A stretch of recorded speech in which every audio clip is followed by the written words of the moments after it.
My next question is, as an international student and as someone who has worked in the international student recruitment, industry, you've experienced education and you've had the opportunity to work with universities from different countries. Hmm. How is the educational system in the USA compared to the systems in other countries that you've encountered? How is it Yeah, different? it's a great question. And I think in my response, I'm considering some of the classes I took in Spain as a student versus the classes that I've taken and degrees attained in the US. The classroom environment is very different, in which I mean, I think there's much more emphasis in the United States on class participation as part of your grade. So on the first day of class, or certainly during the first week, you'll receive a syllabus, which is basically a plan saying, here's what we're going to do in the class. Here are the expectations in the class. Here's the attendance policy, etc. And then here's how your grade will be calculated. And I think what you'll find in the United States is that there are many more elements that go into your grade, where 20% of your grade might be class participation. So if you Yeah. just show up 5 minutes early every day and sit in the front row and never say anything and get acing on all your finals and midterms, your grade will still suffer for that, because the emphasis and the learning model here is very much participative. They want to hear different perspectives from different classmates and different people in the class, which is also why international diversity is so important to US universities. They want to foster that classroom where it's not everybody from the same background, from the same place. But if you never hear from those people in class, what's the point of, I'm from Buffalo and the person next to me is from Bangalore? Well, what difference does it make if we never get the chance to hear how those different people think Yeah. through problems or their perspectives? So, certainly that's a learning curve where you can't just go in and expect that, okay, I'm in this class, I'm never going to show up except for the midterm and the final exam, and I'll just get my grade and go. Um, you will not be successful if you do that. You have to come and participate. Again, really lean in and shine, because the US is a very individual society. There's an emphasis on individual performance and insight. And as part of that, they're expecting you to participate more, and certainly more, I think, than what you would experience in other countries. Even myself in Spain, it was a little bit more like, okay, here's our arts professor. Well, he's going to tell us about art now for 45 minutes. And we take good notes. And yeah, he might occasionally call on somebody, but it's really like we are receiving the information now. Yeah. Whereas I've had classes where the instructor will sit in a student desk with the students and just maybe give a prompt to the class, but then it's kind of on us to generate and lead that discussion somewhere insightful. And it's a really unique part of American education that makes it exciting, but it could also be very disorienting if that's not what you're used to. Mhm. Definitely. It's going to take some time adapting to the new system. Hmm. Hmm. Would you suggest any tips or advice for students? I think just probably speaking up early and often. And if you speak up early, it'll be easier to speak up often. You don't want to get 3 weeks into a class and realize that you've never actually said anything in this class, because I think then, whether it's your nerves or just inertia, you can start to feel like, I'm not really doing well in this class. Nobody really knows me. I've never actually said anything before. So Yeah. just challenge yourself that, on the first day, go Hmm. up and say hello to your professor or your instructor.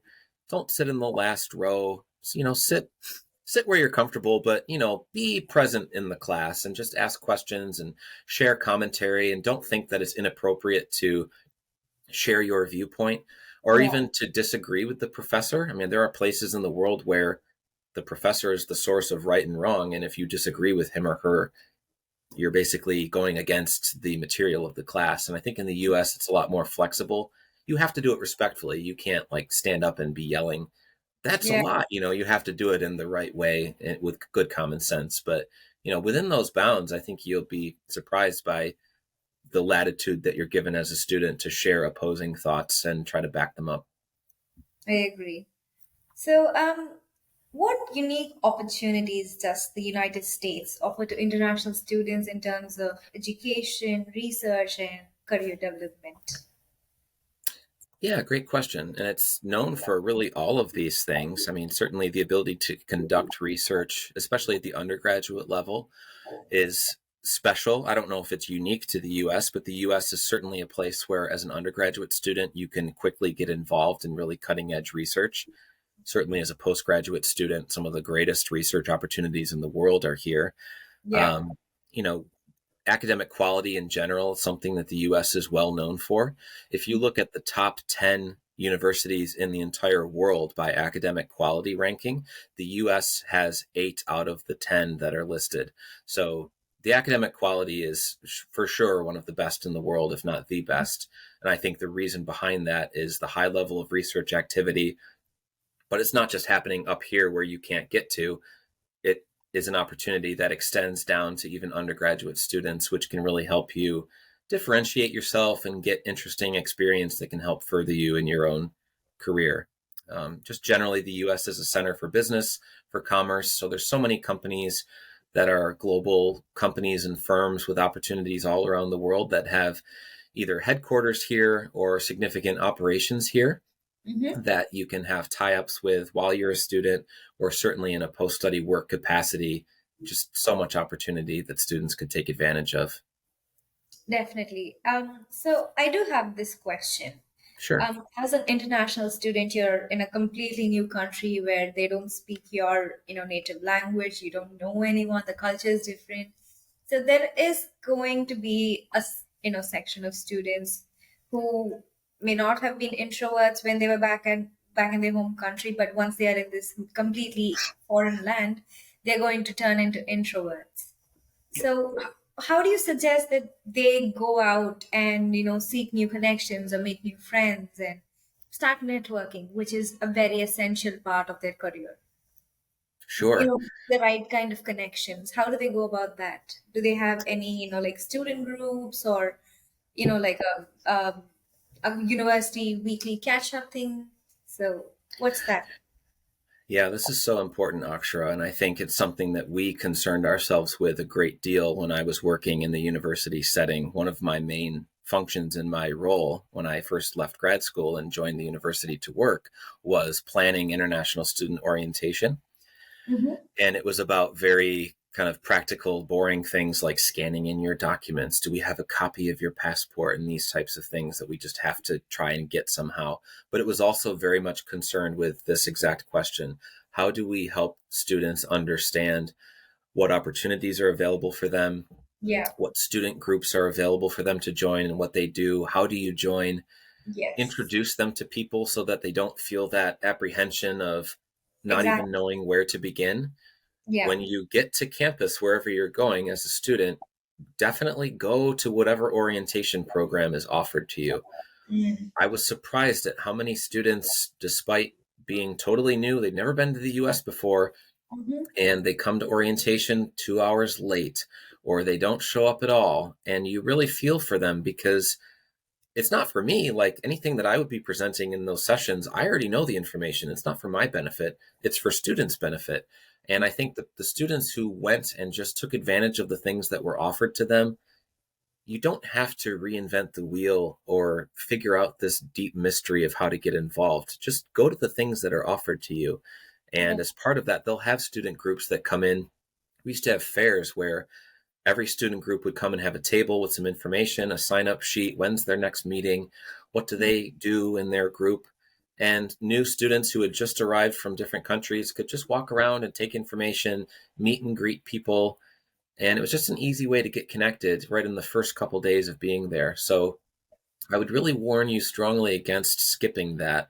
You may be jet lagged. You may not want to get up and be at the auditorium or somewhere at 8 or 9 o'clock in the morning. I totally respect that. But challenge yourself to be present when it's important. And I think you'll find as you go on, whether you're there for one semester or for 4 years or 6 years, you're Mm. really going to benefit from having connected early in an orientation setting. Definitely, definitely. And since you mentioned jet lag, so most of these students that we have coming in, to study abroad are going to be jet lagged. Do you have Sure. any, tricks that you follow during your travel to overcome jet lag? Oh boy. Yeah. Expert. So I would say there's a couple things, and nothing's perfect. So I think the first is just accepting that you're going to be tired and just having the mindset that like it's okay to feel a little tired. I think maybe sometimes people panic if they're just not feeling themselves. They Yeah, kind of overblow how bad they feel, and really it's going to be okay. Certainly, you don't want to be taking a nap that's 6 hours long if the place where you land it's 9 o'clock in the morning. yeah, Sometimes I personally benefit from like a little 30 to 60-minute nap just to almost like charging a battery a little bit. You charge your phone a little bit just to make it to the end of the day.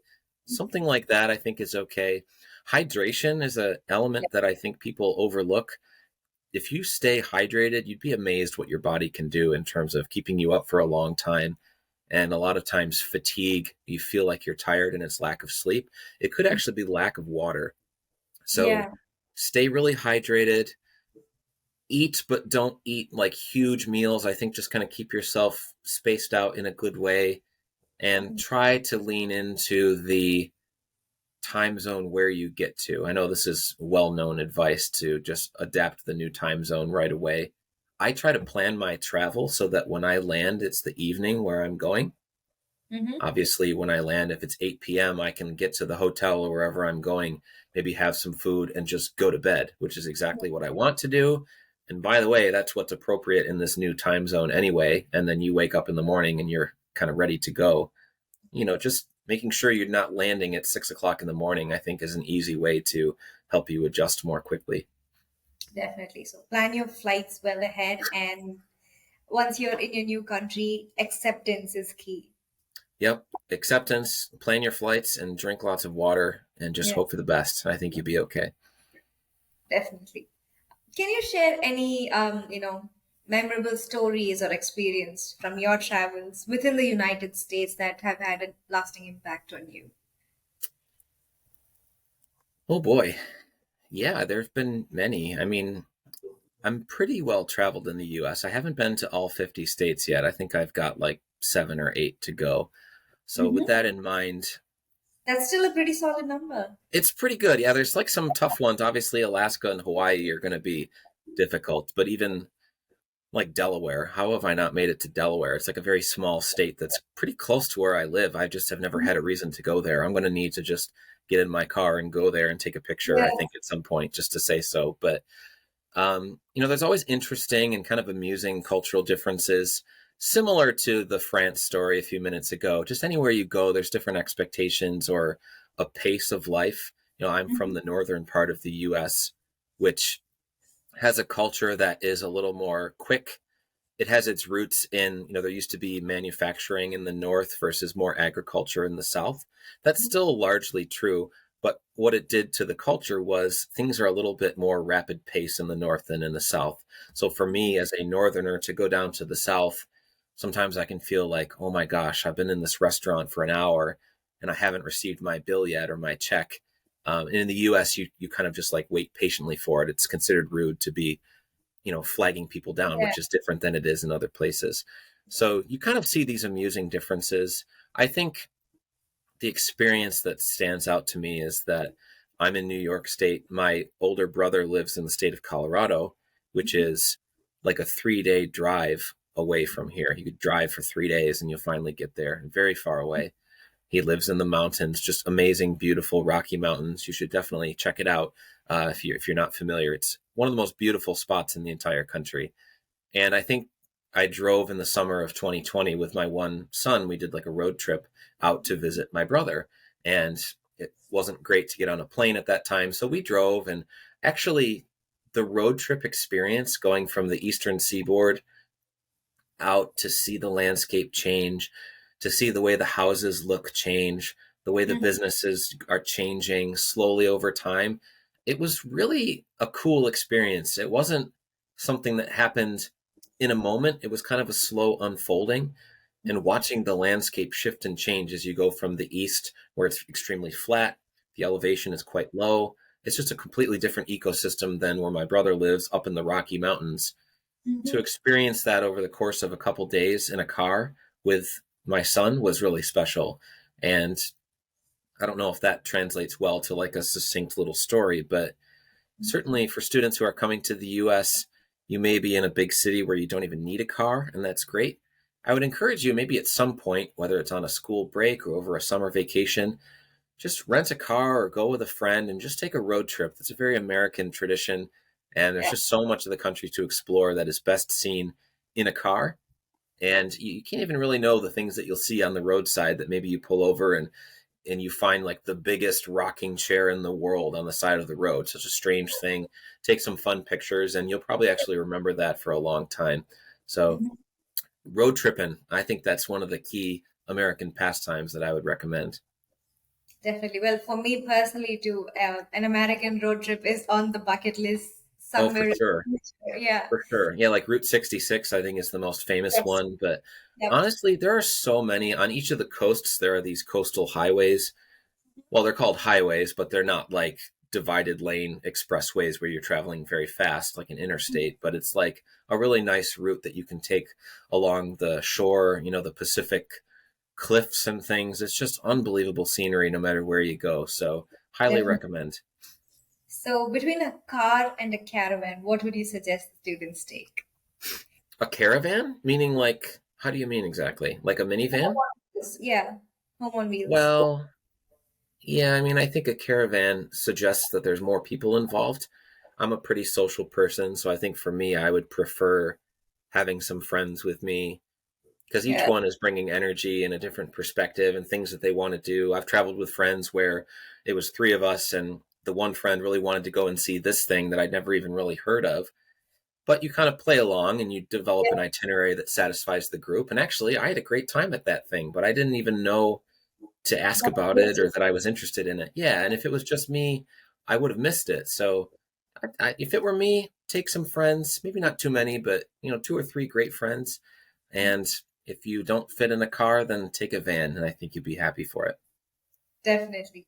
And as we were discussing, London, the changing landscapes and houses, the people, the culture just within the US, Mm, a big concern that international students are going to have is about the education system. So, for example, in India, we don't really have a credit system. We just get graded based on our marks that we get. sure. So, what advice would you give to these students to, on how they can adapt for the new credit system and how does it exactly work?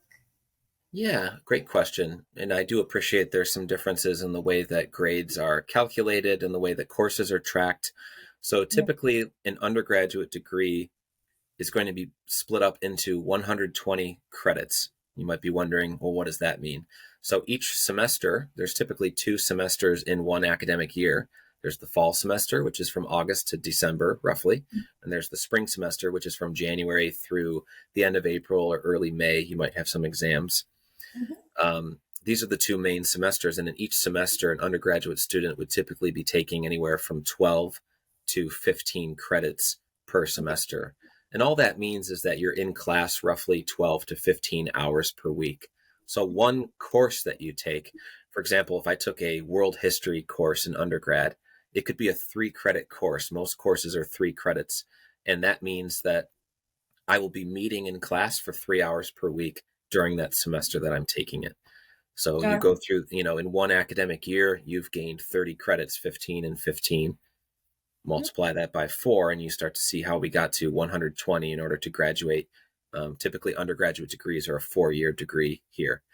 At Mhm. the postgrad level, it can really vary because some of the more technical courses or disciplines require more credits. Could be Mhm. anywhere from 30 to 60 credits, depending on if you're in like a general MBA course, which is a 2-year program typically, or if you're in this very specialized, that artificial intelligence field might have a lot of math or something that you have to take additional coursework or you have to take an internship for credit.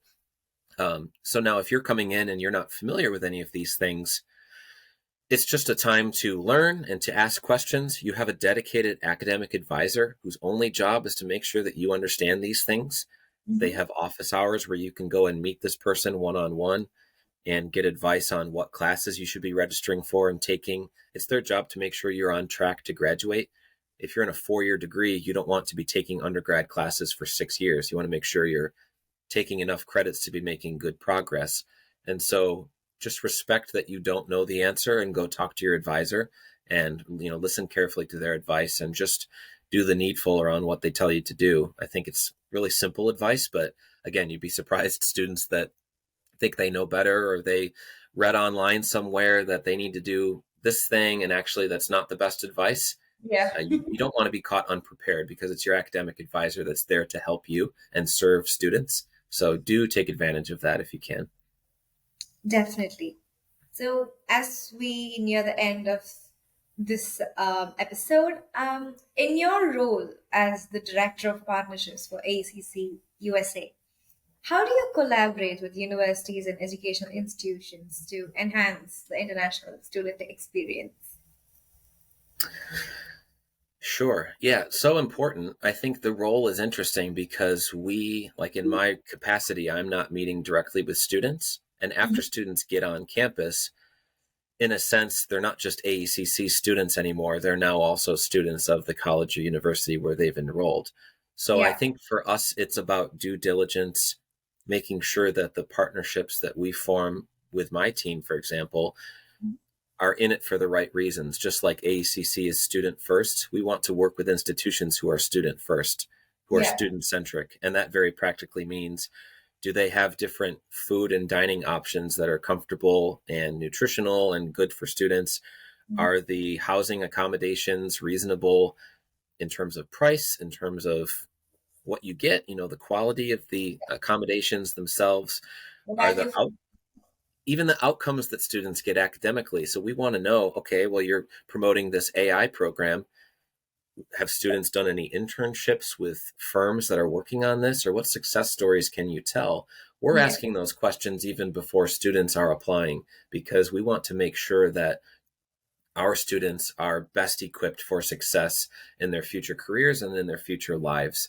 And Yeah. so I think we have a consultative role with institutions to tell them, this is what students are asking for. This is what students prefer in terms of these things I've just mentioned. We give them the knowledge, but we understand and respect that they're the ones that are going to cultivate their own campus experience. It's not me who's going to, make your bed for you before you arrive, but we can make sure that we're working with the right people, so that our students are well cared for and successful. Definitely. So, personally, so what are your future goals and aspirations in the field of international education and partnerships, specifically in relation to the United States? Sure. I think my mission in my career and in my life by extension is about expanding access for international students who are looking to have meaningful study abroad experiences. And that's exactly how I view myself. When I was young and naive going as an undergraduate student to Spain to learn, that experience was so powerful for me that it kind of became the cornerstone of what I spend my time and energy on every day at work. And so for me, if I know that I've moved the needle a little bit every day to expand access so that students in every country of the world have the fullest range of opportunity that I had and that other students have, that's a really compelling mission for me to pursue. I think my role within AECC is to make sure that the USA as a destination, which is not Mhm. the only place that we counsel students to, obviously, but it's a growing one. And I think the capacity and the opportunity here is peerless in the world.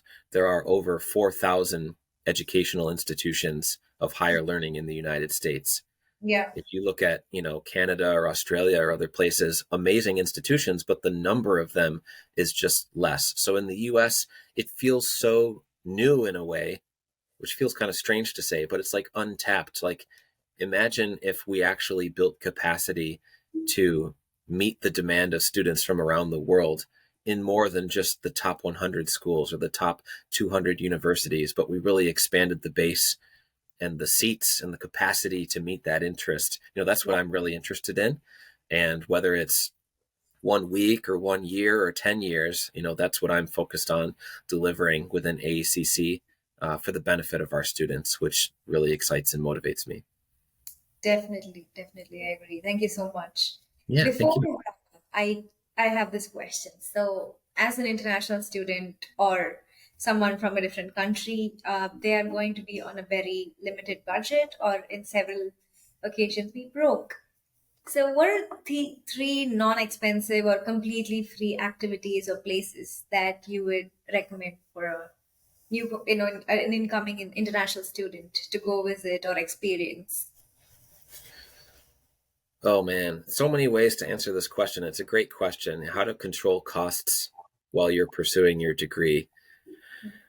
I'll answer it in a couple different ways. I was recently in Washington, D.C., which is the capital of the USA, as I'm sure you all knew. And many of the sites and attractions there are free. So one afternoon, I was attending a conference, but we had a morning that was free, I guess. And we went to the National Portrait Gallery, which is part of the Smithsonian Museum. They have the official presidential portraits and all these amazing historical figures.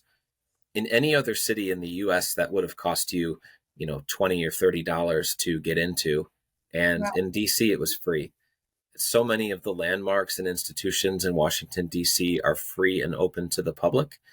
And I think that certainly, even if you're just thinking from a family holiday perspective, if you have three kids like me, you're very attuned to like, okay, where can we all go that it's not going to cost me $150 to get us through the front door? That's also an important issue just for me. So I would recommend that as an outing for students. Consider Washington, D.C.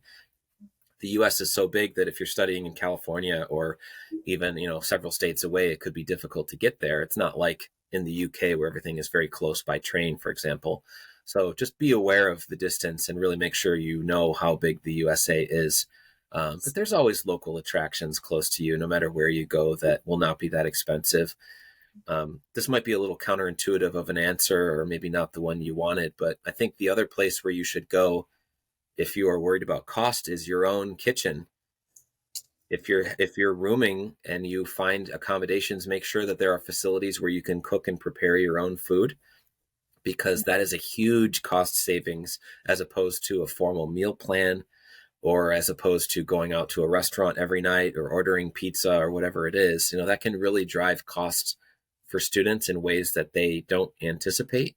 And the savings to prepare your own food is considerable. That was one of the pieces of advice that we would always give students in the university. How are you feeding yourself? Tell me how much you're spending on food every week and every month. And I think you look at the finances a little bit and it becomes shocking. So it's not just about your holidays or your outings, but it's also about how you're living your day-to-day life, Yeah. and even selecting parts of the country where the cost of living is quite less.